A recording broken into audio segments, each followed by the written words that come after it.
Web podcast. Good morning, weirdlings, and greeting. Today is April 6th of 2023. It is 7:45 in the morning. Welcome to the fifth thread of the Wyrdest Web podcast artist series, a podcast dedicated to celebrating artists of all kinds from around the globe. This podcast is also dedicated to showcasing hidden artistic gems while highlighting the magical world of artistic expression as a channel of spirituality and mysticism. I'm your weird host and even weirder priestess, Caitlin Moore Waltzer. I myself am an artist, musician, dancer, a writer, an animal lover, magical worker, etc., general weirdo. Thank you so much for tuning in. I know it's been a couple of weeks since I've uploaded a post, but I've been very busy with school, and I've been getting pieces of this out as I can, doing interviews here and there and such. So I've got some great episodes lined up for you. Thank you for your patience. I also want to thank again everyone who has had so many kind and beautiful things to say about this project, The Wyrdest Web, TM. Um, I'm a little overwhelmed actually and very moved by the responses I've gotten from people. So it's deeply appreciated. And I also want to thank all of those people that have written in questions to ask a priestess. I'm going to get to those as soon as I can, I promise. Just I need a little faith, trust, and pixie dust right now here, folks. I'm in a very condensed and accelerated medical course, and it's kicking my butt in the best way. Okay, so I am absolutely thrilled today to finally welcome our fifth guest, Miss Kalidasi Burgess, to the show. We have a simply delicious interview coming up for you guys to enjoy. So our interview portion ran a little bit longer today. So the other half of our thread will be more like a third of our thread, but that's okay, right? Um, so we're going to spin that third right now. And I also, I realized that I had said I was going to put something out about the spring equinox. And I didn't due to being tits deep in testing people's urine and strep cultures and blood. So, or not blood, but watching that happen as well. So humans are completely disgusting, by the way, and we live in a really gross world full of pathogens. So that love to share their gifts with everyone. So, they're like those pathogens are like those proselytizers, right, on a Vegas street corner. They're just there, even if you ignore them, they're still there. Okay, so freaking wash your hands. Just wash your freaking hands. And this has nothing to do with COVID. That too, but there's like strep, MRSA, everyone has strep right now, the flu, not to mention like herpes, hepatitis, parasites. Okay, so there's just a million other reasons to wash your hands that have nothing to do with COVID. I'm personally becoming more germophobic with every passing day of class, so please just bear with me, but also wash your damn hands, okay? Okay, so now that that's out of the way, back to the spring equinox. I know we're gathering a lot on Sundays, right? So, and etc. So just make sure you're washing your hands between food, after food, shaking people's hands, touching people's pets. Just wash your freaking hands. Okay, I'm done. So we're not going to get too into the spring equinox this year that deep because of the amount of time that we have on this podcast today, this episode, but also because it kind of is sort of wrapped up in a whole community of other practices and holidays, right? Around this time, we did most of the March holidays, but there are some holidays that sort of bleed from March into April. So we'll talk a little bit about those. We're still going to touch base on spring equinox because this is a whole season that includes several notable global holidays. So we'll have our lunacy corner, do our global reading, and then dive into our interview. And from there, we will close with our golden dewdrop and community resource. Okay.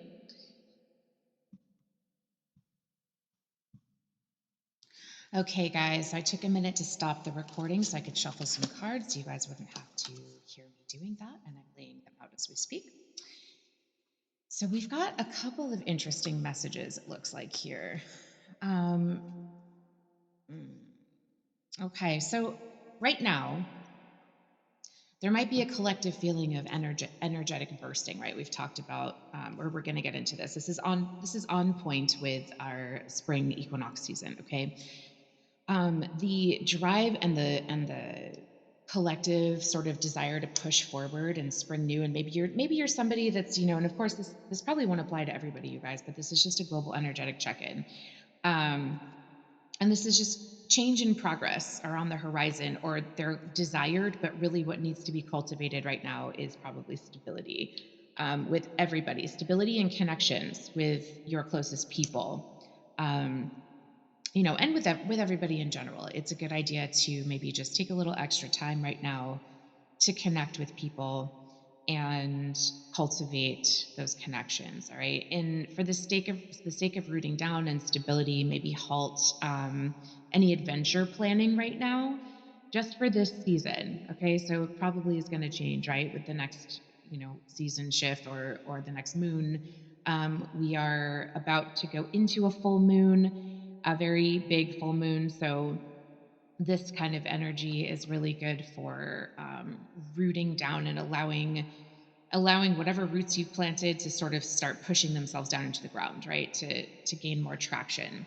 All right. This is also a time for meditation and contemplation, where we're looking inward and maybe knocking on those doors that aren't quite so explored within ourselves, right? Maybe opening up new facets of ourselves and taking a look.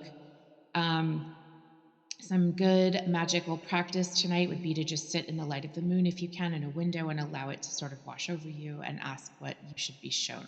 The full moon is a good time to illuminate problems, questions, answers to questions, that usually spawn other questions if you're a curious human, and I hope you are, especially about your own self development. And this is also kind of talking about using that light to ground and center yourself, right? Remember, we talked about grounding and centering on a couple of other episodes, but I'll keep bringing it back up because it is extremely important. But we are talking about, taking this next few days to really ground down, see what you want to take root, and also what needs to maybe be a little bit weeded, because we are in that spring cleaning season, right? Um, and this can bring a sense of rejuvenation, revivification, fresh air, fresh breath of life, all that stuff that the spring tends to bring when it starts waking up the way that it's waking up now, right? And you kind of want to maybe just take a breath and assess. We've had a last heavy few years for everybody, right? But it does seem particularly as though the last 6 months have been pretty intense for most people. I know it was for me in actually ultimately all the best ways, right? Like it seemed disruptive at the time, but it's actually been fantastic change. So I know I'm not the only one going through this. If you can relate at all, this is a good time to sort of maybe take a deep look at what is still clinging on to your energy, what is draining you of your energy, what is asking too much of you, what is not in a direction that you want to go, that keeps pulling you off course, like any of those things. And that can be physical objects, relationships, clothing, maybe some connections on your phone, work, like all kinds of stuff. It can be all kinds of things, projects. Time to reassess. It's time to reassess. It's springtime. We do spring cleaning. We kick things out and we plant new things. Okay. Um, that's the flavor of the global reading today. So keep that in mind as we go forward. And again, we do have that full moon, which is today, actually. I said the 8th. It's actually today's the 6th. I'm sorry. I actually had drafted a little bit of this a couple days ago, so I was on the wrong day, um, before homework took over. So this moon is otherwise known as the pink moon, and it's the first full moon of the spring season. And the reason it's called the pink moon is that it's named for a flower called the phlox, Phlox, which has this beautiful pink, sort of sweet, candy looking pink blossom. And it comes up around this time of year. Other names for this particular moon are the fish moon, the egg moon, and the spring grass moon, for obvious reasons. Although, if you don't get the fish moon one, it's because the fish start spawning at this time. The moon will fall under the sign of Libra, or is currently falling under the sign of Libra. So, you guys, a good way to think of this is whatever sign the sun falls under, the moon will fall on the exact opposite sign of the wheel. Okay, so which means whatever sign it is, the moon is 6 months apart. Whatever sign the sun is in, this moon is about 6 months apart, right? Because we have 12 months in a year, 12 zodiac signs, so it's about halfway through. So our moon is in Libra, um, and our sun right now is in Aries. Okay, so that's a way to kind of, like, if you don't know what sign we're in, follow the zodiac. Just follow the zodiac, and then the current month will be whatever um is correct in the zodiac. So April is the time of Aries, and then the moon will be exactly across the wheel from that. Okay. They're opposites, the moon and the sun. Um, and the moon in Libra is all about balancing our lives out, okay? Where we get out of balance and where can we come back into balance? And that plays into the season of spring, of course, because again, spring is a huge time for spring cleaning of all kinds, right? Libra is a very fastidious sign that generally loves to clean and likes things in order. So it's and decluttered. So that's a fun way to think of that. It's also a very social sign and very communicative, very verbal. So if you've been hibernating, it's probably time to maybe wake up and start re-engaging with the world, as tough as that can be. Get brave and get out there. We're getting the cobwebs out right now. Okay. So we're rubbing the sleep out of our eyes. We're getting ready for the warm weather to hit. And with the global changes, God knows how warm it's going to get. I worry a little bit about that up and coming. And I know I'm not the only one, but this moon and this season is a great time to do a little physical cleansing and start awakening our bodies again. Okay, so maybe with some yoga, some swimming, not in a pond unless you're into that right now. It's still pretty frozen out, you guys. And physical, any kind of physical cleanse. So working out, cleansing of the body inside and out. So cleansing of our homes, cleansing of our lives. Where can we clear out the old dead energy and make way for the new fresh things, which is pretty reflective of the reading we just had. Um, and also what ideas and habits are you holding on to? What relationships are you holding on to that you're just ready to let go of? Like, what about, any home decor, objects in your home, photos, emails, right? Goodwill is always glad to take items, not emails, but they'll take other items that are physical. And if you need a deeper understanding of, the essence of this season, or really any season, you guys, look at nature. Because when you become an observer of nature and you start observing the planet that live on, um, things become a little more clear. Just in even the physical world, right? Not just the esoteric, but in the physical world, the order of operations, the order of things becomes fairly clear when we are observant, when we become observers of the world around us. And I literally mean nature. Human nature is another thing to study, but we kind of veer off of nature, which is why we find ourselves in these situations in which we find ourselves. But what is nature doing? What is nature offering? Okay, we can find all the answers within the context of nature. As we look around, we see new plant life emerging. This is an example. Okay. And as the month of April wears on, the warmth will guide the pop of new blossoms and leaves, and also some allergies along with it, right? So we have that juxtaposition of maybe thinking about, what's about to pop in our lives, what's about to come up and pop out, like new growth that we've been maybe nurturing underground for a little bit, right? Using that chthonic energy to sort of nurture ideas, projects, etc. Um, but also sometimes that can bring up some shit, right? Like some allergies. So you might have a little bit of time where, bringing those things out to light, or it might be disruptive to your life. This is just how the rhythms go. Okay. We have these cycles of disruption, motion, rooting, and then disruption, motion, and rooting. It's a very much a rebirth, life, death, rebirth cycle, which is very appropriate for the season. So, we have this season where we're looking at this new plant life coming up, right? Like, and then water is melting and beginning to run again, and fish start spawning, and so will all life, right? All life will start becoming more rich and flourishing. We hope. Winter gestations result in new spring life in the form of babies and seeds taking root and pushing through the ground, and um, of course, the sun will bring a new perspective to this part of the world. In the southern hemisphere, of course, they will be experiencing their autumnal equinox and preparing for the deep rest of the winter season, right? But this is, I- this is the time where Persephone has arisen from Hades. She is bringing freshness, and then, of course, in the southern hemisphere, she is going back down for 6 months. So while we are largely a species that lives out of sync with the earth, as I said before, that is an act of rebellion that can only go so far, right?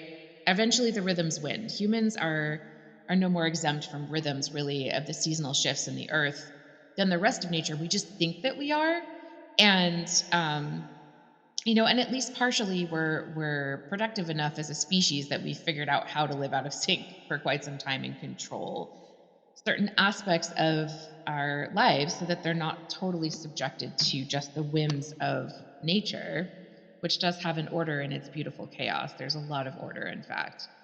Um, but when we try to go against the rhythms, right, we know that the earth kind of functions as a great equalizer. So as a species, it's hard because we're so controlling as a species, but whenever we try to go against these rhythms of the earth, we don't have a really great result, at least not in the long run. Right? In the short term, it might be like, oh, look at this new thing, but we know that it causes damage down the line and stuff ends up coming back to bite us. So that is something to think about as well right now. Okay. Um, so you can think of nature in terms of sort of like a grand central station, right? Or an airport, right? All the planning in the world, like little humans, all the planning in the world cannot keep an airport from shutting down if there's a major snowstorm, right? But there might be that one douchebag in the middle of an airport that decides to set off a bomb or pull a gun, right? Because things aren't going his way or her way, their way, which is disruptive and somewhat unpleasant, but it's also not stopping the snowstorm from coming, okay, or the airport from shutting down, and now it's just doubly shut down. So think about it like that. Like if your life is, if the earth is an airport, if you're out of rhythm with what the storm and the airport are doing, then you're going to have a horrible time. So don't be that douchebag that pulls a proverbial gun, okay? Um this is kind of like a time to think about rather than having a tantrum about things that aren't going your way, maybe just looking at where you can shift. So, apart from the astrological implications of this moon, this is a season where we heavily consider the foundational aspects of our physical bodies. All right. So, we'll get into this a little bit deeper. I sort of mentioned it before. Cleansing once a year or preferably twice a year in the in between times, so we're talking spring and autumn on the equinoxes, is an incredibly important aspect of owning and maintaining a human body. And why? Well, put quite simply, the body is the house for the spirit. And in order for us to experience the most in this life, doing what we can to maintain our vessels, whatever form our vessels come in, is how we make space for the light to shine through. Okay. We are spirit made flesh. And whatever your beliefs are or disbeliefs regarding the esoterica and the concept of the divine, we can still all agree that there's something, other that brings us to life with personality and passions and pursuits, ideas, perceptions, and of course, emotions, such as love, right? Now, we've all heard the phrase, my body is my temple, but it's an incredibly true statement. It's actually amazing how true it is. And even more incredible is how much we don't think more deeply about that concept. Okay. And equally as incredible also is how much we don't necessarily understand the depth and truth of that concept. So, definitely not in the Western world, at least, right? Our bodies are emissaries of spirit. Our bodies are what grounds our consciousness here in this physical world. Whether you believe we turn straight back to dirt is fine, but there's still a consciousness operating your body, and the origin of that consciousness remains a subtle mystery. It's one of the mysteries of the world and why we are constantly exploring basically everything on the planet, from science to the arts to mathematics. It's all sort of a search for what brings, what's that meeting point? How are we as conscious as we are? What is the mystery? Is the secret, the answer behind that, right? So we just keep exploring in all of our different ways, all of our beautiful different ways that all have, the same amount of room on the web. And I think that what allows us to enjoy the fullest fruits of this life, right? Because we can't just be, for those of us that are sort of more on the esoteric side, we can't just be disembodied spirits floating around doing nothing. Like that wouldn't be experiencing this earth walk, right? In the way that we're meant to. And what allows us to enjoy life and the fruits of life and to create and to offer and to love and to drink coffee and just set down whatever path we decide to and whatever pair of shoes strikes our sensibilities, right? What allows us to do that is having a body, a physical body. So the maintenance of that body is incredibly important. And when you maintain your body in a way that honors it, cleanses it, you're not just sitting around all day eating sugar, you're not just sitting in front of a screen all day, you're not ignoring your deeper instincts, your callings in life, you're not shoving your face full of processed junk food. When we start paying attention to our bodies, things change in our lives because the body is incredibly intelligent. The body is an incredibly intelligent part of us, and it stands alone as intelligent, even without the direction of the brain. And I'm not talking about involuntary muscles, okay? And eventually, when we're done with our earth walk here, we leave our bodies and we give them back to the earth, to be renewed in whatever form that happens, right? And side note, it's always funny to me when people specifically reference cemeteries and graveyards as places where the dead are, um, because the entire planet is a graveyard, you guys. Like, think about it. Come on. Um, you can't swing a dead anything without walking over a dead anything else, right?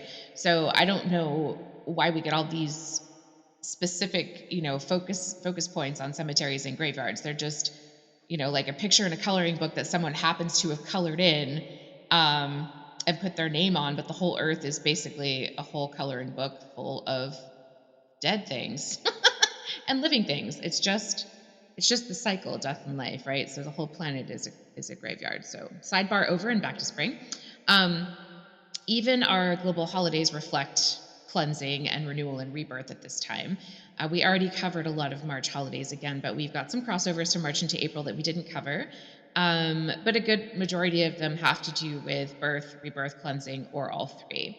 Most notable of the observations on the calendar are Ostara, and Ostara happens to be the actual equinox and derives from the Germanic goddess Estra, the direct predecessor of Easter. So Easter, of course, is preceded by Lent, a period of cleansing of a sort where you can, I guess, like choose your own adventure with what you cleanse. So you guys, I hate to break it to any of you out there, for which this news might come as a shock, but literally every holiday from the Christian calendar is taken from the pagan ancestral holiday counterpart that started it. Okay, so Easter is one of those holidays. And again, it comes from Ostara, which comes from Estra, the Germanic goddess of birth and spring and joy. And Ostara is where we get all of our Easter accessories like magical bunnies, dyed eggs, the gifting of sweets. Um, in the Jewish tradition, which is Passover, which celebrates the angel, it celebrates a number of other things, but the most I remember from my childhood actually is it celebrates the angel of death allowing the firstborn of anyone marking their door with lamb's blood to live. And again, of course, there's far more to the story than that, but we're not getting super deep with that right now. So, and then in the Muslim tradition, we have Ramadan, which is notated by a period of fasting and cleansing, and ends in a celebration and a massive feast. Which, if you guys have any Muslim friends, try to get an invite because the food is amazing and so are the people.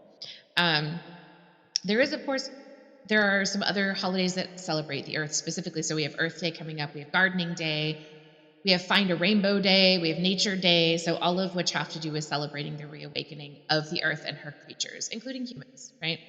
Um, so we're not going to go any deeper into that subject simply because I don't have time today, to do that. But the point is that this season is traditionally acknowledged as a season to fast, clear, and cleanse and clean out and refresh and rejuvenate after the long cold season, which has seemed extra long this year. It's just been a little long.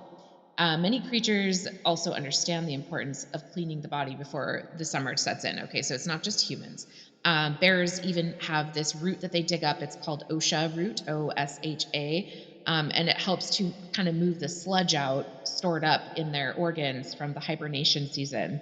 And OSHA root, incidentally, is excellent for human lungs, by the way. And I'm not officially uh, recommending anything just because I legally can't. But if you have the time to do a little research on your own and make a decision around that, OSHA root might be a good thing to look at. So it's also called bear root. And humans are sometimes good at sensing the need to cleanse. Sometimes we can sense when we need to cleanse our bodies, right? And if you're someone who's particularly in touch with your physical and energetic body, your internal alarm clock might actually kind of clue you in for the need to let your body rest and clear out. So we already know the scientific benefits of fasting are fairly profound. Um, and while the significant science around that is fairly new to our era of humanity, it's actually not new to humanity as a whole across time because fasting has been a valued modality of healing and spiritual practice also for thousands of years across multiple medicinal disciplines, right? Including Ayurveda and Chinese medicine amongst many others. So and also spiritual, it's also a spiritual thing, right? Like you're sort of letting your body get as clear as possible to become that channel of golden light for spirit to come through. And there's actually some interesting science behind junk DNA. And well, I don't want to call it science, it's meta science, you guys, but it's fascinating. There's definitely quantum science behind it. um about the 33 vertebrae of the spine, right? And Jesus was 33, and now they're saying the God fluid is between our spinal cord and the cerebellum fluid that circulates down the spine and back up is sort of like a God, it's like a God liquid, I guess. It's kind of where we have the seat of our consciousness. And then if you read on into some spiritual practices, they talk about the fact that that DNA becomes ignited, the extra DNA strands, and like perhaps light up, um, and become sort of a different system after that happens with certain spiritually awakened people. I don't know the process of that. It's just something very cool that I read about, and it made me think. Of course, I don't know the specific science of that, and I haven't researched it, but it seems pretty interesting. And I will research it further, and I will get back to you guys about it. Or you can just look it up yourselves. Just type in like, I go to Google and type in like cerebral fluid linked to consciousness or something like that. Okay. Um, so again, we're going to just look to the earth for the season. You know, the other thing is a lot of the plant life cropping up at this time of year is designed to be available for us to take advantage of in order to cleanse our bodies. Okay, so the earth is offering you things with which to cleanse. Not everything. Don't just walk outside and eat plants, you guys. Like that's stupid. Don't do that. Find an herbalist or pick up a book or watch some home courses or whatever on like wild harvesting, but don't just run outside picking mushrooms and stuff because you might have a totally different result than the one you intended in a couple of different possible results, right? For that. But as for example, dandelions and other bitter medicinal herbs, are specifically valuable in detoxification of various organs, namely the liver. Milk thistle is another one that's really good for the liver, but they're all kind of cropping up at this time. And it's not really a coincidence. This is the time that we are biologically scheduled according to the earth's energies to cleanse our systems. Okay. So just look into it. It's not a coincidence. Nature always knows. And it's always hilarious to me that people will, um, mow down something that they consider to be a weed that has tremendous medicinal value. Okay. Or they'll shun something based on the fact that it's an herb when there are extensive bodies of academic research around the efficacy of a lot of these things. You just have to look for it. And there's also some things that are not effective that they've proven through multiple avenues don't do anything. But medicinal or herbal medicine is a very powerful way and like a somewhat more bioavailable and synergistic way to clear out and clean and heal sometimes, right? I love allopathic medicine as well, which is why I am currently studying it, but I love herbal medicine.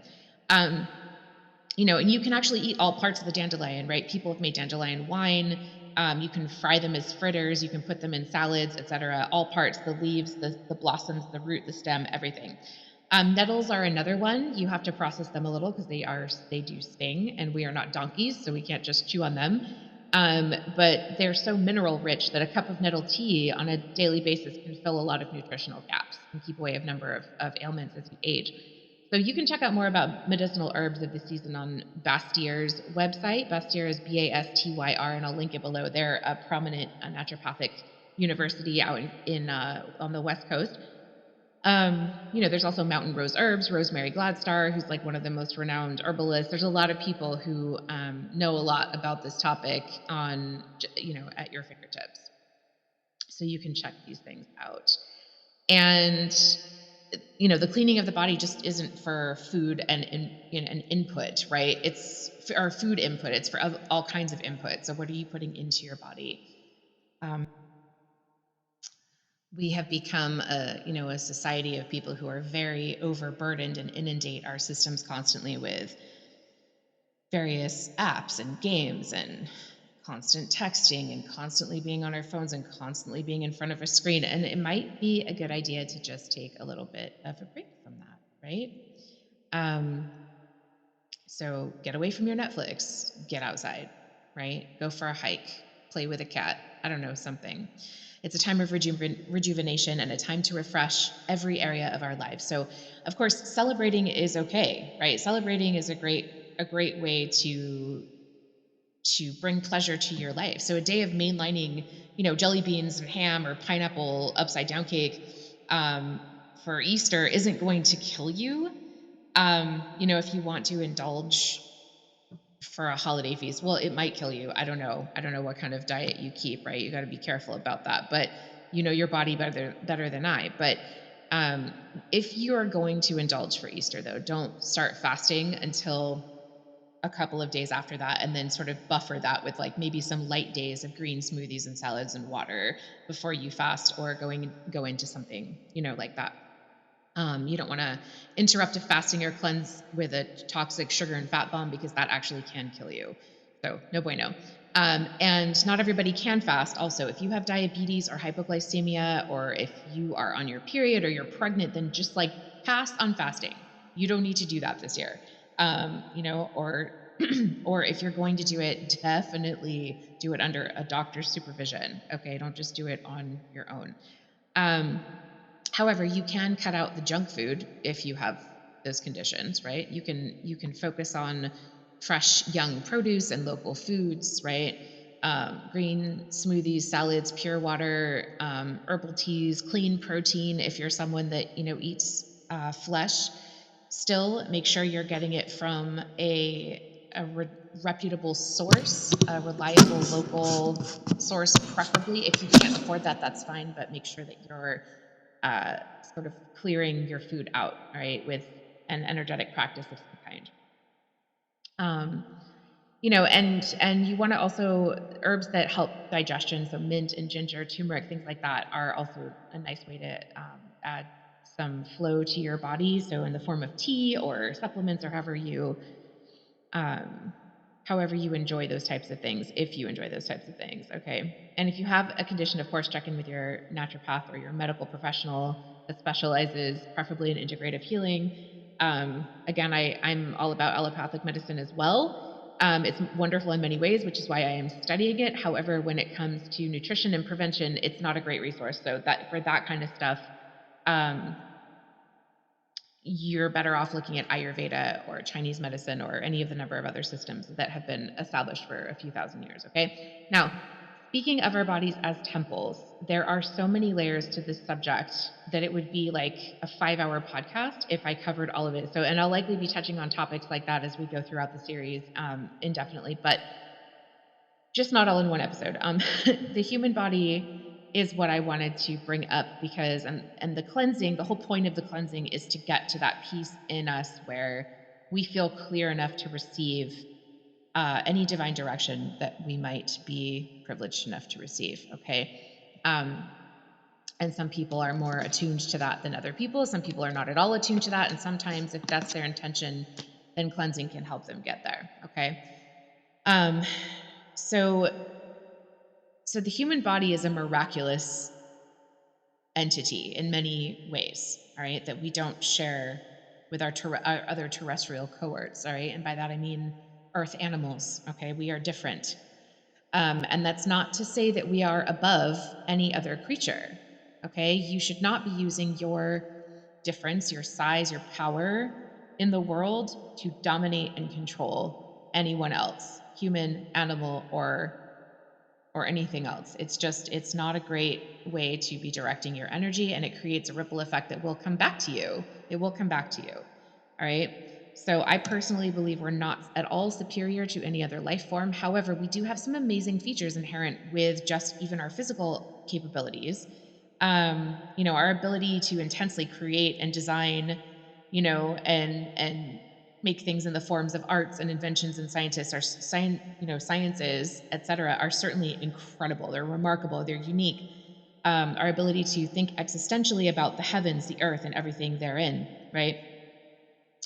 Although when my cats space out, I'm actually pretty sure that we're not alone in that one, maybe, but I don't have any hard proof. We have the ability to travel, into outer space, which, according to the Sumerian tablets, is not actually as recent as we think. And we also have the ability to dance. Okay. And this is a physical thing. All right. When it comes to the physical body, if you look at someone doing parkour, if you look at someone doing a highly evolved form of dance, if you look at someone doing any number of physical feats, it is incredible what humans are capable of. And dance is really a great way to showcase this, because it is a feature that is completely unique to humans. There are some birds and creatures that will do sort of a mating dance and they'll bounce around, but it's not the same as when a human responds to music and begins to dance. Okay. Um, it's unique to humans and mythological gods. Okay, that's it. No other being on the earth dances the way that we can. And not to get all footloose on you guys, but dance has also throughout time been an expression of celebration, of spiritual connection. It incites imagination and excitement and life. It was used for magical rituals. It was used to connect with the Lord. It's used to cleanse. It's used to pray and to heal. And it's even been banned in certain parts of the world at different points in time, because it was thought to, well, basically it's because it takes power away from those who feel the need to restrict um, their fellow humans, or I'll say humans. I don't know how fellow we are, but in that regard. But I think, you know, dancing is one of those things that you can't not feel. When you're dancing and you're in your body, you're in your body. You're owning your sovereignty, your power as a being in the world, your agency, your ability to move, your ability to execute motion. And some of it's so fast that it seems unbelievable, right? It's quite a remarkable gift that we have, is the gift of dance. And as much as we can create these beautiful things, we also share this special compulsive idiocy that's also reflected throughout the history of our species, right? Which, of course, is why people have done things like banned or restricted dance. Um, so it's Yeah, as much as we create, uplift nature and nurture and tend and steward things, we're equally capable of deep systemic destruction. Where we insist on destroying what's beautiful, right? And aren't those the three powers of any divine entity, right? To create, destroy, and to love also. So we attribute those features to every other worldly being, right, that we can conceive, but we never think about the fact that we also embody those traits. So it's no wonder that so many holy texts reiterate the theory that we are made in the image and likeness of the divine, right? And it's also no wonder that every holy text has at least some parts of it, if not a large chunk of it, dedicated to dance. And speaking of dance, it is with deep pride and greatest honor, and a deep level of excitement, joy, and just kind of bubbly pinkness that I welcome a longtime friend, soul sister, dance colleague, fellow priestess, teacher, and all around just like amazing lady, Miss Kalidasi Burgess. Recording. Okay, everybody, I would love to introduce you to Miss Kalidasi Burgess. We met in 2008 and we have been fast friends since then. Kali is a very dear friend. She is a co dancer, she has been a teacher, a mentor, and a sister to me. So Everybody, I want to introduce you to Miss Kalidasi. Thank you so much for coming on my podcast. I'm extremely excited because you are the inspiration initially. Something you said is what inspired my podcast in the first place. So I'm so excited to have you on finally. Thank you for coming on. That's cool. I didn't know that. It is absolutely my pleasure. Thank you, Kat, for having me on. I'm excited for this interview. Yeah, totally. So Kali is an incredible dancer in addition to being a number of other things. She's also a high priestess, she's an actress, she's an incredible mother, she's a connoisseur of many different types of arts, she's an incredible intellect, very educated woman, and someone I'm proud to call my friend. And she has started this incredible school called Modern Temple Dance, and that's kind of what I want to highlight today, because it is such an incredible gift that you're offering to the world. So, can you please talk about what inspired that, and how you're carrying that out into the world? Are you still there? The fuck just happened?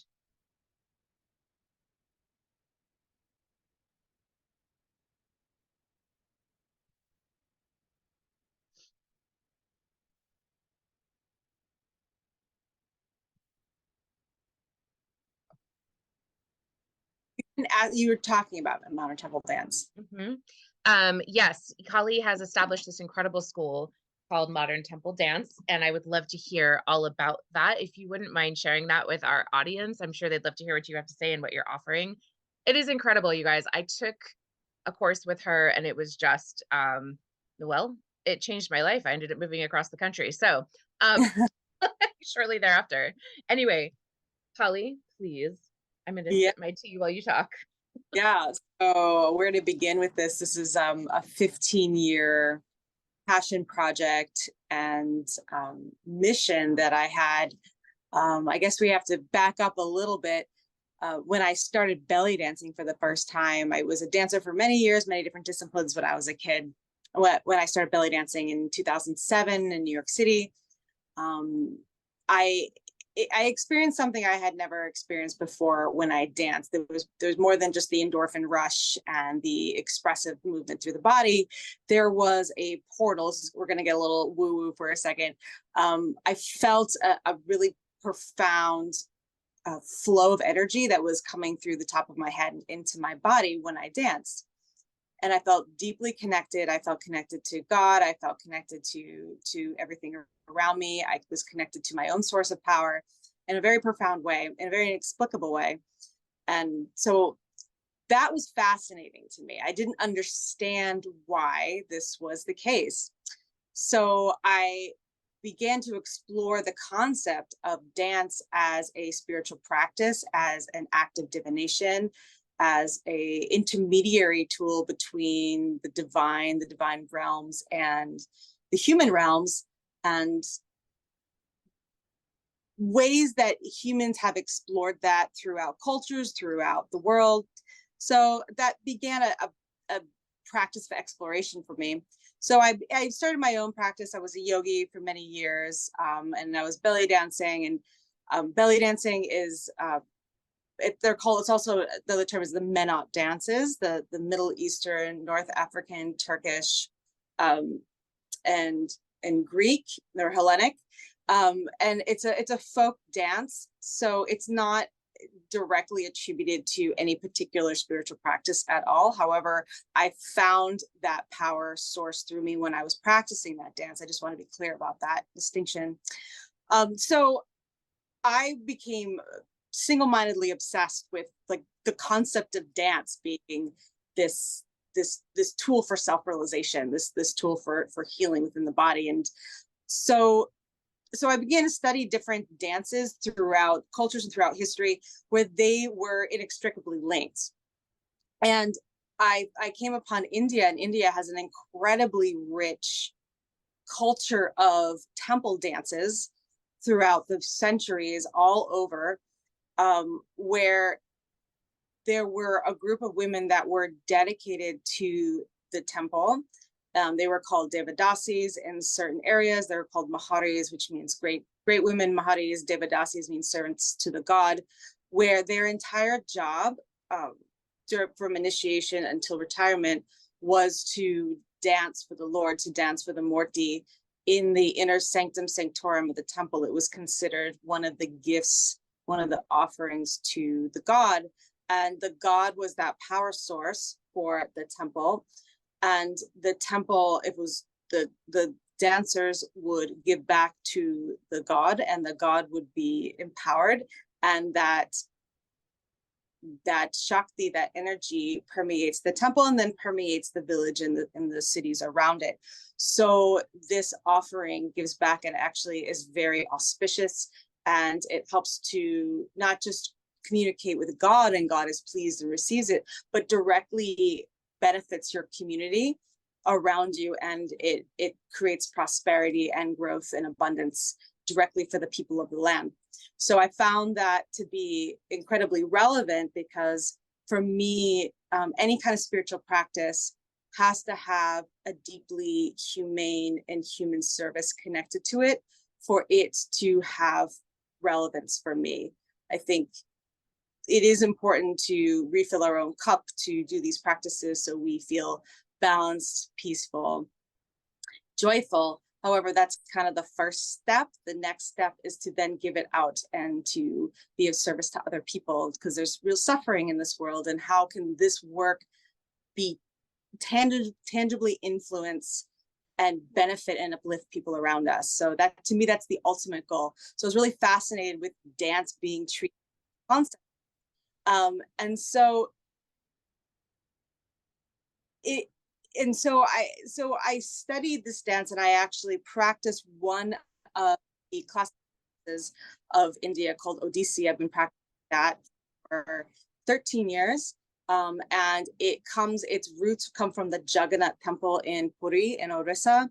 And the Maharis of that temple tradition for thousands of years would dance for Lord Jagannath, and with the same concepts that we had just described.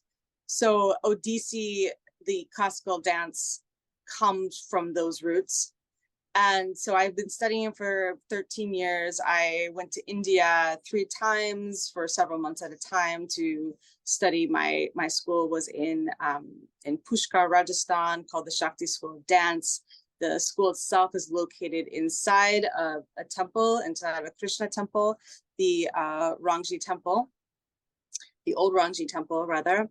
So I was able to really immerse myself in the whole totality of the context of how dance is rooted and connected with different traditions and connected with the spiritual foundations, and how it can benefit the community around it. So I was contemplating this because it was just such a life-changing experience for me, how to take this knowledge, take this wisdom and this concept of dance being a conduit for the divine, healing, not just feeling connected to God, but having true healing within the body, within the cells, healing traumas, stored belief systems, ancestral weights that we carry that can be purged, how that's possible, and then how we can again use our dance as priestesses to directly benefit the people around us. And how can I take this knowledge and teach it to people that are Westerners, that aren't particularly versed or even interested perhaps in these traditional dances that I do, however, are deeply called to dance as a spiritual expression, to dance as a service, to dance as a connection to God, dance as a form of empowerment and sovereignty, because there is a hunger for this. And I'm noticing this in America and in my dance students, my belly dance students. People are starving for this information, and people do it. They will dance as a spiritual expression. However, there's not there's a lack of a codified structure, I guess you could say. It's like, yes, I can dance and I feel like a goddess, but like, what is actually going on in the body? What, why when I dance this way, why do these channels open up? And then what can I do? What tools do I have to utilize this energy that I built up and project it out in a concrete way, in a way of service? So there's not a ton of structure around that. However, there was a very strong desire. So my mission, being immersed in these Vedic studies, in these tantric studies, however, being a Western woman that was raised with a Western mind, very curious scientifically what is going on, how to bridge those worlds and find the truth, the core truth that is on both sides. We just might call it something different depending on which side that you're referring to. So that's kind of what I embarked on, and just to really understand how energy is when I move, like what is literally going on, how energy is channeled in my body, how I can do a practice of introspection, a practice of awareness of how energy is moving in my body. So I can, once I take ownership of how it's moving in our body, it's not that we're being moved. It's, okay, this energy is landing in my body in this particular way, so I can utilize it in this particular fashion, and I can direct it for this particular goal. So doing this intelligently, doing this on purpose, doing this with a sense of authority, so you have control as the conduit to use this power, use this dance for the greater good and for something very specific. So that was what I was contemplating and creating for many, many, many years. And it started out being called Anandamai belly dance from a great teacher of mine, a saint, holy saint called Anandamai Ma. Anandamai means bliss permeated. That's what it felt like for me. And then it transitioned with the advice of a dear friend and teacher, Julie Woods, to call it modern temple dance. So it became modern temple dance. And so I started kind of dipping my toe in and offering this concept, not knowing how people are going to respond to it. And see like dance being presented in this way, in a codified structure as a spiritual practice. So I started doing workshops and weekly classes, and it just became very popular. I was very pleasantly surprised that people were very touched. They had some really profound direct healing experiences, so that I began to flesh it out into a larger program. Because what I found out, it's like, okay, people are having these experiences, but then, you know, we have this like 3-hour workshop and then we leave and we don't get to cultivate this together. Then I feel like I'm kind of leaving them out to the wilderness without any kind of proper training moving forward. So I developed this 3-month program where you get to practice these spiritual practices together. And I set it up in a very specific way in order to create safety in the body, in order to establish a sense of home in the body, and also to acknowledge that if we want to be these priestesses that channel this incredible energy, first the body needs to feel safe first. So the first level, the one that Kat that you took, the first level, the first 3 months, it's really returning home to our body and saying, okay, we want to be this conduit. However, the body is not going to allow that if it's not feeling safe. We need to start from the roots up. So it's creating safety in the body, observing belief systems where we didn't feel like we were enough, we did not feel loved, we did not feel worthy, we felt abandoned, and using dance to heal these core issues, these human issues. And then once you're able to heal these issues through dance, through self-awareness and self-analyzing, then you create that space for these higher energies to flow through. So it's I definitely structured my program to be very trauma informed and very trauma aware. I have this is probably a separate conversation, but I have a very extensive history of PTSD and body dysmorphia and all these fun things that we struggle with when I was a child. So I came it from a place of it has to heal you on a very real and realistic level. And before we can move on to dancing in the astral realm, that's important. That's the ethical and that's the safe thing to do. So modern temple dance, the first three months we learn how to create pathways, these sacred dance pathways in the body, to clear out old stories and to call in new stories and to call in more empowered stories, and using the vehicle of dance for that. So that is a long but the shortest synopsis I can give to what modern temple dance is about. Thank you for No, it's indulging me. of course, no. Oh my God, you're indulging everybody. Like nobody's indulging you. This is brilliant. And I had a memory while you were talking. So guys, for those of you, I don't know if I said this already, another connection that Kali and I share is that we were actually trained in the same priestess temple together for quite some time.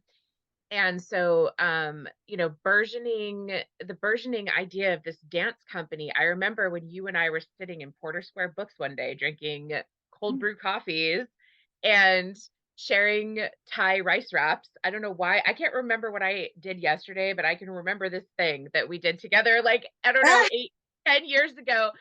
And you were like, I have an idea for this school, and you told me about it and you were like, what do you think? And I was like, that is the coolest shit. And I was like, do it, go for it. And so to know that like that started as a like seedling thing, and to watch how it's grown, and to watch how you've grown in your practice, and what you're offering right now is just, it's so brilliant and so inspired. And like I'm just extremely excited that all of this is happening. I love watching these long, slow burns kind of unfold, it's really satisfying in like the long run. And like you also get to be retrospective and see, well, this is how sometimes things start. And you go multiple directions while you're also continuing to go the same direction, and you weave and you weave. And eventually the journey pushes you into a space that is so much more than you thought it would be when you initially had the idea. Like you take that seed and you grow it, and you don't necessarily know what it's going to grow into, but the consistent tending is what brings this incredible thing right to the world.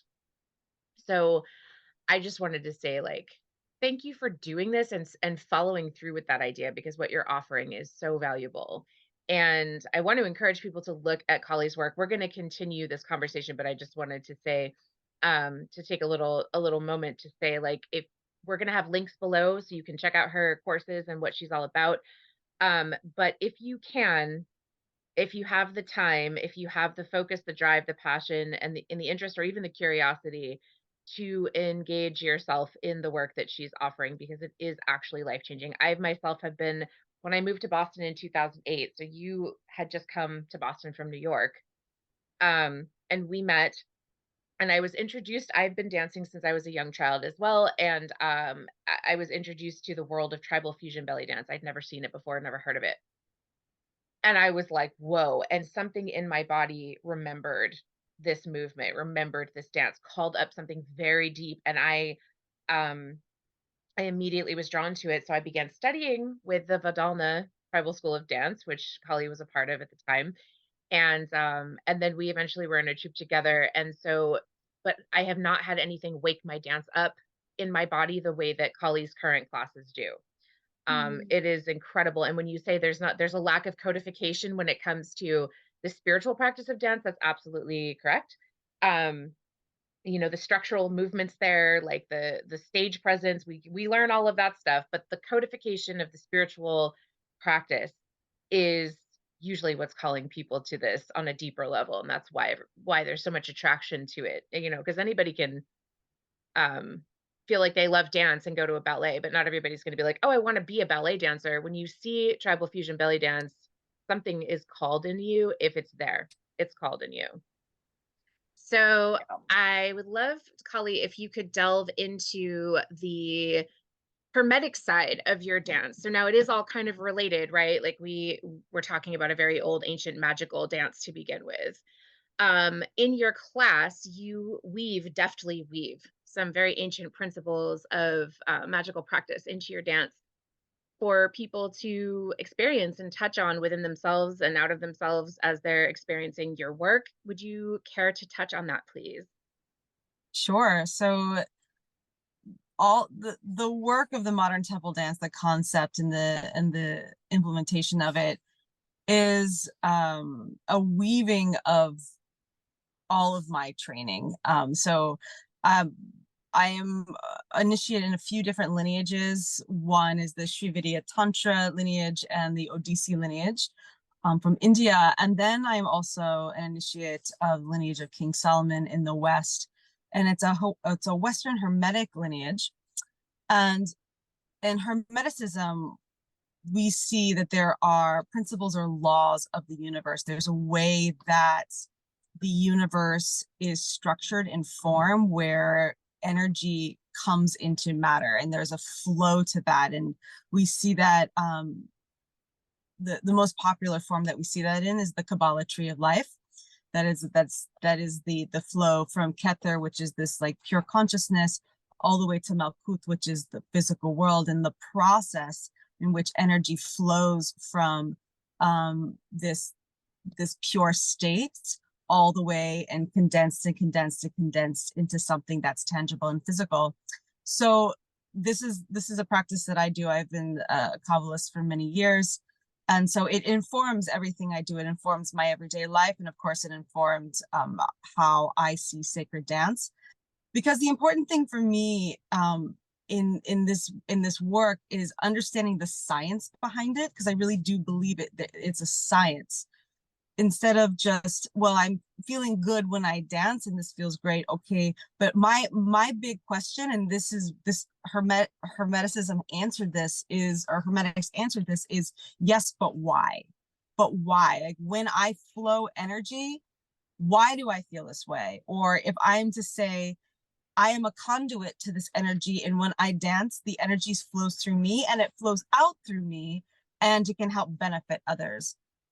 We see this in, we discussed the temple dance traditions in India, where when the dancers danced for the divine, it flowed out and gave prosperity and auspiciousness to the community and the kingdom. So what's that about? It was not enough for me just to rely on faith. As a teacher, that doesn't feel very ethical. I want to understand this, and as a Western mind, what is the science behind this? And Hermetics does answer this very clearly. So I looked into that study, and in order to explain how the concept of sacred dance being a dance of service as a dance of healing, not just because we feel it this way, but there's something very specific going on. So there are considered the 7 principles of Hermetics, which is basically like the 7 laws of the universe. In modern temple dance 1, the first class, we address 2. We address the principle of correspondence and then the principle of mentalism. So the principle of correspondence is actually very well known, even those outside of Hermetic circles. It's the as above, so below, as within, so without. So everything in the universe that is within us is reflected externally, and everything that's above us in the stars and the cosmos is reflected down here on Earth and within our very DNA and within our cells. So everything is a reflection of each other. And of course, there's the good and the bad of that, right? However, as dancers, that means we have the entire universe at our fingertips, because it was within our very cells. It's within our very bodies, which is why dance is so powerful, because we contain the entire universe within our body. So if we have the ability to picture in our mind's eye and to use our will, because we talked about the 2 important tools. And hopefully I'm not giving too much away. We talk about the 2 most important tools in our arsenal, other than our physical body as a sacred dancer, is our imagination, and our will. So our ability to visualize what we want and to utilize our will, our ability to understand the power that we have to make it happen as the driving force to make it happen. So when we use that imagination and will, and we couple it through movement, understanding that the human body is this is a map of the universe, when we look at the principle of correspondence, then that's when profound changes can happen externally. So that's the first one. And the second one is the principle of mentalism, is all reality is thoughts. Everything is created through thought, through the mind. And if we look around us, even in the car we drive, the sidewalk, the buildings that we're in, the computers that we're talking through now, that was first a thought. Somebody came up with that idea and then took the steps to make it a physical reality. So everything begins with a thought. So using that concept of visualization of what we want to see, and then how to express that physically through the body, through dance. And of course, with dance, it's not just like, why dance? Why not just, pointing your finger and visualizing it? Because this is a slightly off topic from Hermeticism, but perhaps not, because we're discussing, like, it's all wrapped up in joy. When we dance, we have those release of endorphins and those pleasure chemicals and those joyful chemicals. And we're more rooted in our bodies. And the more we're deep in our bodies, the happier and grounded we are, the more centered we are, the more focused we are, the more present in the moment, and the more ability we have to harness and access our own power. So dance is a really wonderful way versus just gesticulating. The actual physical movement is very pleasurable. It's very expressive, and it has all those other components to it as well, which is why I think that sacred dance is one of the most powerful tools that we have to make change in our life and the world around us. I certainly experienced changes pretty dramatically during the course of your class and right after.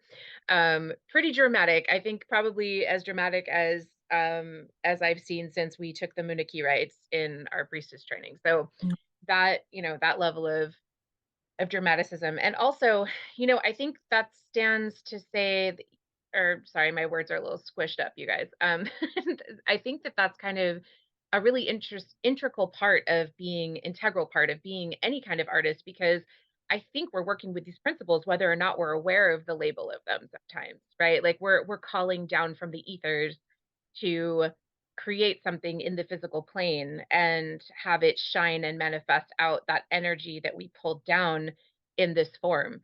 The amazing thing that I love about dance is that we're working in so many different planes of the body that we otherwise wouldn't be working in our daily lives. And I've always loved I've always relished the feeling of like what my body can do, right? Like, holy crap, my body can make this huge chest circle. What? Like, like what muscle even is that's getting super developed? I have no idea what that is because I've never used it before, because you would only use Right. it in certain forms of dance. Right. But the body is such a container of magic. And so as we develop these and consciousness, right? Like it has its own consciousness, as we develop these parts of our bodies that really only dancers develop, it does open us up to like these different types of things. And I feel like that's one thing that I just, yeah, I am grateful for that experience as a dancer, to feel that within my own body, for sure. Yeah. Yeah. It's, I reflect back to, so we talked earlier about one of the dances that I do is a form of classical Indian dance called Odissi, and it utilizes every aspect of the body. I mean, the feet, there's very rapid foot patterns that mimic the rhythm of the drum. You're in a squat, your torso is moving, your arms are moving, your hands are in these very intricate formations called mudras. Your head is moving, your eyes are moving, you're emitting an expression. And oftentimes these dances are at a very rapid pace where the foot is doing these crazy patterns, and your eyes and your hands are doing something completely different, opposite from each other. So you have like 15 things happening at once. And of course, this takes a lot of practice and a lot of repetition, starting slow and then moving up to the full speed. However, when you are doing it, or when you first watch it, I'm like, when I see someone else do it, I was like, that's not possible. There's no way, because the brain cannot possibly consciously think about doing all these things simultaneously. It's just not possible.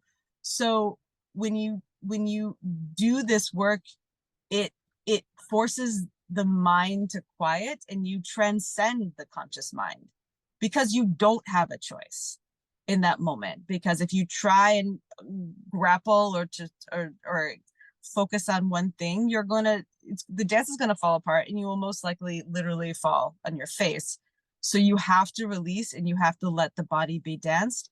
And yet these components are all happening together. Everything is happening in harmony, but I'm not thinking about it. So what is going on, right? How is it possible that I am dancing without, the negative ego or the mind focusing on that? So that is why it's considered to be the highest yoga, because it it it really demonstrates at a very tangible level what we can do when we transcend that, and how the capability we have when we surrender, how we're so much greater than we even realize, and even on a physical level, what our physical bodies can do. So it's brilliant. It's a very ancient technology. The classical Indian dance of Odissi and many other dances, they're, as we talked about, streamed from a several thousand-year-old tradition, and then it came from a holy book called the Natya Shastra, which is the sacred text of dance and drama. And the rishis, the seers, wrote these foot patterns down, these eye patterns down, these mudras down, not just because, oh, this is a beautiful thing to witness. It is as a yoga for the true purpose of yoga. And it's an ancient technology that, just applied today, it truly has that effect. So that is what just captured my imagination and made me fall completely head over heels in love with dance as this concept of more than just entertainment, as more than just a frivolous pastime, that it's something that is truly one of the most profound and immediately effective spiritual practices that don't just help you elevate you into a higher consciousness, it grounds you in the physical world simultaneously. And I think that is really important. And it can sometimes be overlooked, that we want to just kind of be like flying in the astral, and like, in order to really heal, in order to really have profound change in our lives, that we have to fully be rooted in our body. We have to be on the earth, in the earth, with 2 feet on the ground at the same time, as hard as life may be. That's the only way to do it. So dance is such a wonderful vehicle for that. Yeah, certainly. And I think that's reflected in the fact that every single ancient culture revered dance as a form of spiritual,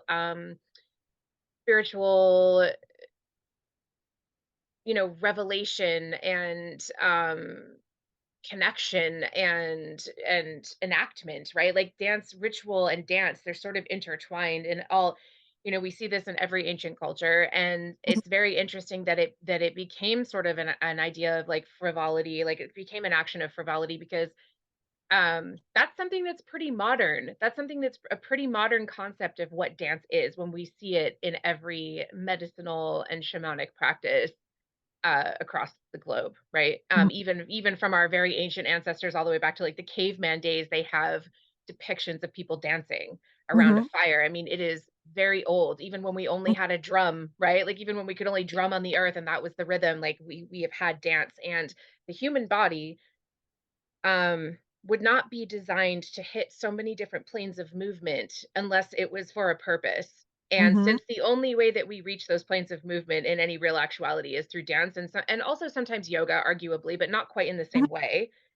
Um, but they're sort of interchangeable in my mind, right? Like, 'cause you to be a strong dancer, you should have a strong yogic practice as well, just to make sure Mm-hmm. those planes are strong. But like the only reason that our bodies would have the capability of moving in that kind of a plane, on those plane levels, unlike our other terrestrial mammalian counterparts, right, who can't really reach those planes, is Mhm. for a purpose, and that Mm, purpose is dance.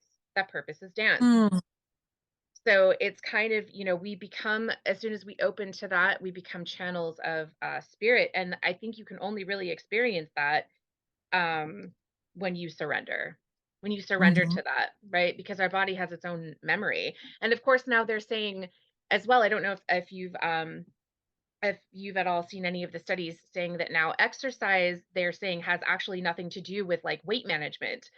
What it does have to do with is regeneration of cells, Mm, and regeneration of the mitochondrial DNA. And so through those planes of movement, we're waking up. I mean, they call dance the fountain of youth, right? Like through those movements, we're waking up those cellular memories of our cells. You can think of it as like our cells just like having fallen asleep, right? And they're snoring, and then we get like, that's when you see people get lethargic and fat and lazy, and like they can't move or they can't do much. They're not dancing.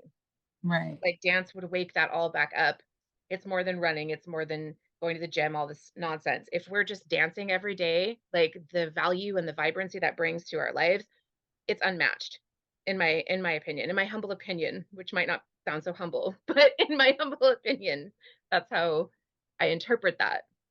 Yeah, it's a sound opinion. I hadn't considered that the way you phrased it before. I love that so much. And it helps you to maintain a relationship with yourself in a way that dance, especially when you're isolating movements, that's just like Donna Mejia refers to it as like your dance body and your pedestrian body. Like when we're just walking, it's there's things that we don't have to think about. We're kind of on autopilot. But when you're like isolating a hip circle or a chest circle, you have to really take all of your consciousness into your hip to move it in a particular way. So you're creating these threads of connection and relationship between your mind and every single part of yourself and your body.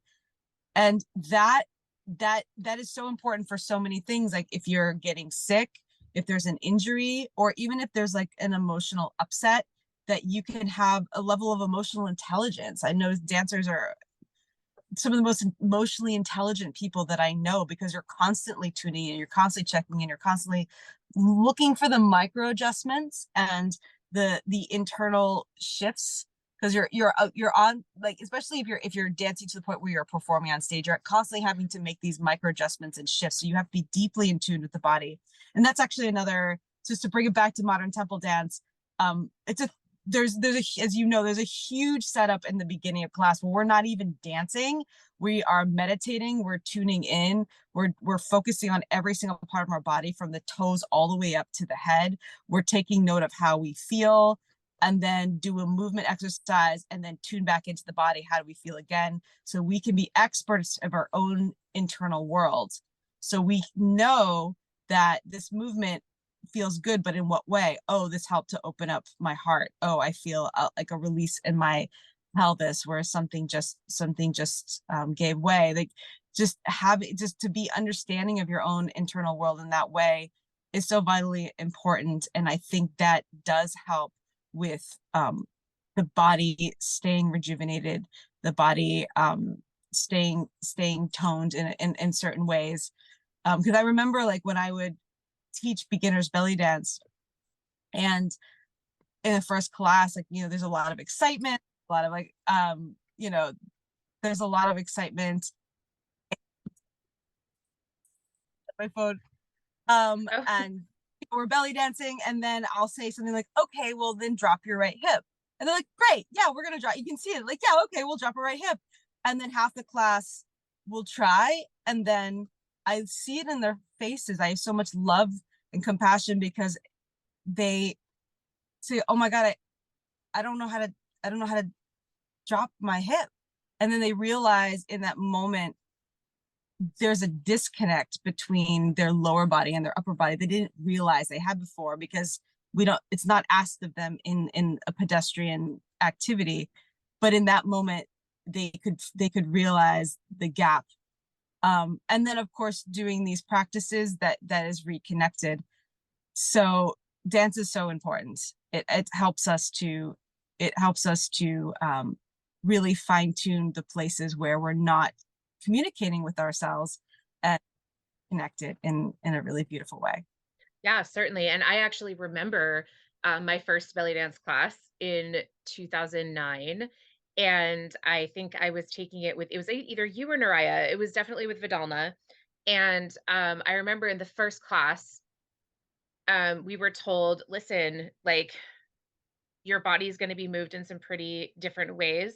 And usually by the third or fourth class, some emotional things come up for people because we're moving that lower chakra area. We're shaking the solar plexus, certainly, the sacral, definitely, the root, definitely, but also the heart. Also, it's all the chakras get opened up. But because we're working so much in that lower area, people get triggered. People suddenly get triggered with past memories of anything and everything coming up out of those poverty, abuse, all those things come up. And we did have a class circle.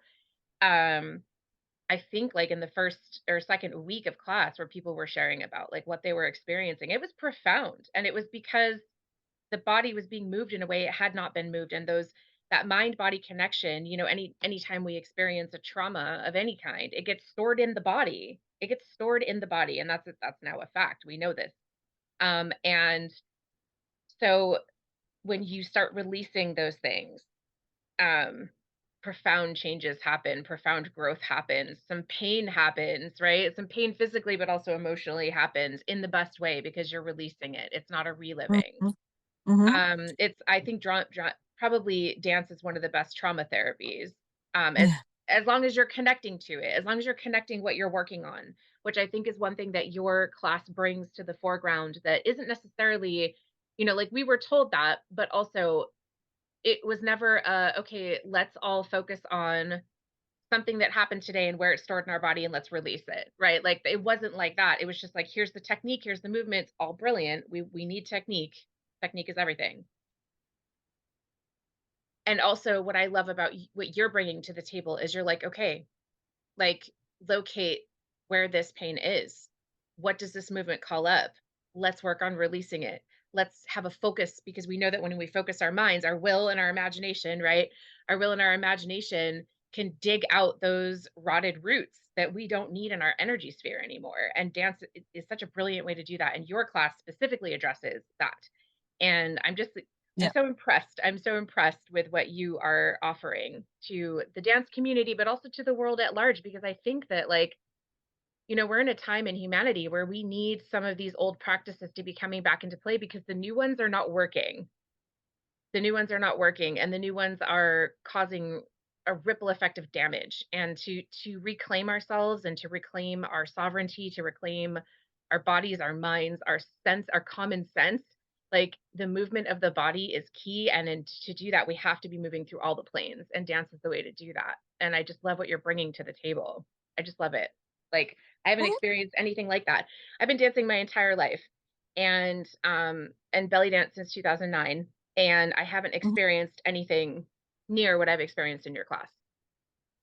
Wow. Thank you. Thank you. And I'm glad you touched on that because that was actually the other part of what really inspired me to create this program, not just like the spiritual aspect, but yeah, just what you said. Like when I started to teach belly dance classes, my mentor, my teacher did tell me that. She says, "Oh, just a heads up, in the usually around the third class, people will start dropping out, people start getting cranky. You need to kind of shift the tone of the class to make it more like peaceful, like go into yoga voice, because people's traumas that oftentimes, especially with women, we store it in our hips, we store it in our wombs. It's where we put it for whatever reason.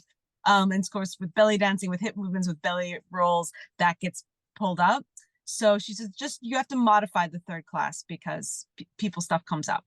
So I was like, okay, well, that's good information. And then after a while, I was like, but like then there should be more support around that, because it's more than just going into yoga voice. It's like, hey guys, like you're not having a bad day or going crazy or being cranky or emotional. Like your body is like, this is being pulled forth from your body from the work that I'm teaching you. So it feels like ethically as a teacher, I need to create more support around that. If this is the if my work that I'm presenting to these students is evoking these feelings, there has to be more support around that, because we don't know what is stored in each other's bodies. And just to name it, to explain it, not to hyper focus on it, however, just to explain what is happening, and to offer tools in order to bring yourself through that while you're dancing, while you're doing the technique movement, felt incredibly important. And I was a bit distressed that it was overlooked, if this is just a thing that happens. To me, it felt like it needed to be an intrinsic part of the technique work, is to bring a more trauma informed response. And I have, I come from a long background from my own personal life, my own studies, that modern temple dance, more than just we're connecting to the divine, it had to be trauma informed, because if it's going through the body is a storehouse for everything, and you need to heal and release some of this belief systems and some of these traumas in order to get to the goals underneath to your power. So that has to be a huge part of it. So thanks for Yeah. bringing that up. Yeah, and it's kind of like what happens in therapy, right? Like people will sometimes drop out by the third or fourth session if they're Yeah. getting too close to something. I mean, what happens if you get a third-degree burn on your leg? Are you going to want to get into a hot shower and cleanse? No, you're not. You're going to be running from that, right? Like running from that experience and going back to what feels comfortable so that you don't have to feel the pain. And, another piece of that, I'm wondering if the fact that, until very recently, until 10 years ago, we didn't have a word for trauma. It was not talked about in even psychological circles. Trauma informed care was a very recent thing that came up. People didn't want to touch the word trauma, even in the psych circles. So, since we come from a long lineage of people not wanting to talk about their shit, right? Like people not wanting to process, you keep things under wraps, everything. Like, I wonder if even in the dance world, people were, we knew it came up and then we just left the dancers to their own individual processes. If they chose to continue the dance, it would purify eventually, and they'd come to some peace about it without having to Right. have that conversation. However, we are in a different world now. We are living in a different time Right. now. And the thing with human beings is once we have a name for something, magically, if you can name a thing, you have power over a thing. That's one of the Mm-hmm. more accurate things that they actually had in Harry Potter. It's just true. She pulled that Mm-hmm. straight from Hermetic principle, right? Like if you can name a thing, you have power over a thing. Well, Mm-hmm. if we can name a thing, we have understanding of a thing perhaps, but then we also like to nitpick it to death to where we come back around and have no understanding of it. And the way of getting that back into that true understanding is getting into the body. Mm-hmm. The body understands. Exactly. The body doesn't need explanations, the body understands. Exactly. Yeah, it's And it genius. holds all the wisdom for what you need to get out of it, for what the problem is and what the solution is. Yeah. It's amazing. Amazing. It's brilliant. The body's brilliant. I never stop being in awe. Yeah, it's certainly a lifelong journey, um, to engage in the practice of dance. You'll have like years on and years off or months on and months off where you're like, I'm not doing this right now. But are you ever not a dancer though? No, because once Hmm. that practice is initiated into your body, you can't help it. Right. It becomes a necessary part of your life. And it's funny because I think belly dance in particular has so much mythology and glamour around it, right? Like people think of belly dancers, they think of glitter, which of course we love our glitter, but they think of they think of um they think of like highly decorative outfits, they think of beautiful movements, they think of sometimes they're crossed in with burlesque for some reason. It's a whole different art form, um but what doesn't necessarily show is the work that that dancer had to do to get even on stage, to get even to a place where they could share the vulnerable art that is dance, because when you're sharing dance, you're sharing your body, and that's incredibly vulnerable. And I don't think I've ever experienced a more intimate relationship than being in a dance troupe or a troupe of magical practice. You just go deep so quick. And when they're combined together as they are in your class, it creates sort of, I'm not ever going to be disconnected from the six other women that I worked with in your class. we're just not really ever going to be disconnected because we went through that experience together. It's kind of like going through Nam. And I'm not saying that, Mhm. that's people that have been in Nam might be upset with that statement, but in the sense of personally um, unwrapping deeper levels of things, like I don't think I will ever not be connected to those women because we went through that together. And certainly you and I started in, we were friends, but then we were in a dance troupe together and that, it's just forever. I think we danced Yeah. together for your first trip to India. Your first trip to India, your fundraiser to go for your first ODC training. I was in 2010, like I was performing for that. And like it Yeah. becomes like a language that we share together. That's different. It's just different. It sure is. It's quite the initiation, Yeah. and that you can't, no, it's either you've either been initiated into it, you've experienced together. We can explain it, but there's no replacing going through it together and going through the underworld journey and coming out the other side. It's Faces of pretty Inanna. exactly. It's pretty wonderful to do it all together. Yes. Absolutely. Kali, thank you so, so much for spending the time and coming onto my show. I am so thrilled to have had this conversation with you. I feel inspired and energized and just so in awe of your generosity in which you offer Oh, to the world.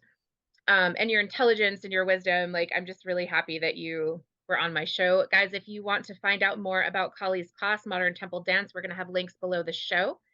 And we're going to say thank you so much. Thank you, Kali. Thank you.